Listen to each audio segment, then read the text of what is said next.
আসসালামু আলাইকুম বন্ধুরা, আপনারা দেখতে পাচ্ছেন এটি হচ্ছে চাকরির আবেদন ফর্ম। এই চাকরির আবেদন ফর্মটি হচ্ছে বাংলাদেশ সেনাবাহিনী যে 547টি বেসামরিক সেনাবাহিনী পদে যে আবেদন ছাড়ছে সেটির ফর্ম। এটির শেষ তারিখ জমা দেওয়ার হচ্ছে 23শে জুলাই। তো আমরা দেখব কিভাবে এটি পূরণ করতে হবে। তো প্রথমত এখানে রয়েছে বরাবর, এখানে আপনি কার কাছে খামটা পাঠাবেন, এই ফর্মটা জমা করবেন, তার ঠিকানা বা তার নামটি এখানে লিখতে হবে। এটি আমরা কোথা থেকে লিখব? এটি লিখব আমাদের কিন্তু চাকরির যে নিয়োগ সার্কুলারটি রয়েছে সেই সার্কুলারের আপনি যে পদে আবেদন করবেন সে পদের বিপরীত পাশেই রয়েছে। তো এখানে সেই নামটি লিখে ফেলতে হবে। এখানে এরপরে রয়েছে পদের নাম, এখানে আপনি কোন পদে আবেদন করবেন। আমি মেস ওয়েটার পদে এখানে একজনের আবেদন করে দিচ্ছি, তো এখানে সেই পদের নাম লিখে ফেলতে হবে।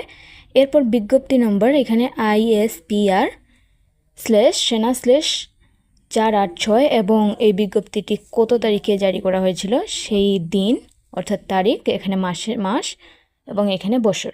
এইটি কিন্তু 24 তারিখে প্রকাশ করা হয়েছিল। তো এটি আপনি যে পত্রিকায় যে নিয়োগটি ছাড়া হয়েছিল সেখানে কিন্তু এই বিজ্ঞপ্তি নম্বরটা দেওয়া আছে, ISPR/সেনা/486।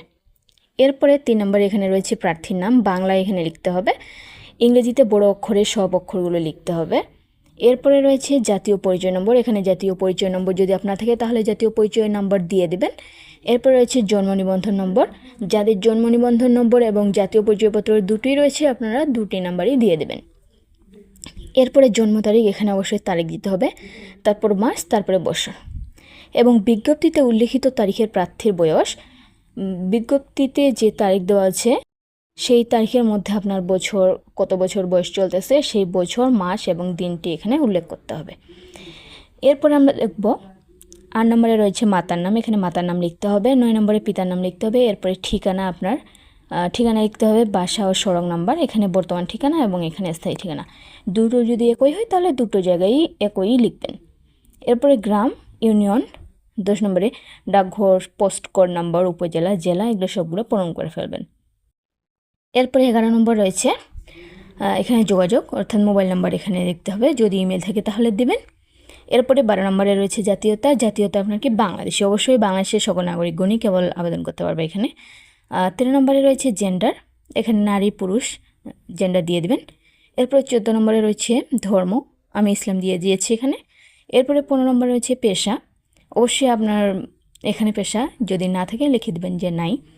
এরপর এখানে শিক্ষাগত যোগ্যতা, এটা বিশেষভাবে ভালো করে লিখতে হবে। এখানে পরীক্ষার নাম আপনি মানে এসএসসি, এইচএসসি বা পঞ্চম অষ্টম এগুলো দিতে পারেন।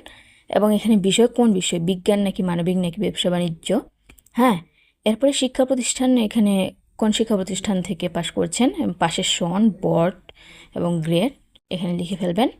এরপরে 17 নম্বর হচ্ছে অতিরিক্ত যোগ্যতা যদি থাকে, অভিজ্ঞতার বিবরণ, এখানে অভিজ্ঞতার বিবরণ থাকলে দিয়ে দেবেন। এরপরে কোটা, যদি মুক্তিযোদ্ধা, শহীদ মুক্তিযোদ্ধার পুত্রকন্যা বা পুত্রকন্যার পুত্রকন্যা, এতিম, শারীরিক প্রতিবন্ধী, ক্ষুদ্র নৃগোষ্ঠী, আনসার ও গ্রাম প্রতিরক্ষা সদস্য হয়ে থাকেন তাহলে এখানে টিক দিয়ে দিবেন, আর যদি না থাকে তাহলে এটাতে টাচ করার দরকার নাই। এরপরে 20 নম্বরে রয়েছে চালান, bank draft, pay order, postal order number. এখানে একটা বিষয় ভালোভাবে মনে রাখতে হবে যে এখানে পে অর্ডার না করলে কিন্তু আপনার আবেদনটি জমা হবে না। পে অর্ডার সার্কুলারে দেখে নেবেন, 200 টাকা জমা দিতে হবে, ব্যাংক ড্রাফট করতে হবে এবং কোন ঠিকানায় ব্যাংক ড্রাফট করতে হবে সেটা কিন্তু সার্কুলারেই দেওয়া রয়েছে আপনার পদের পাশেই।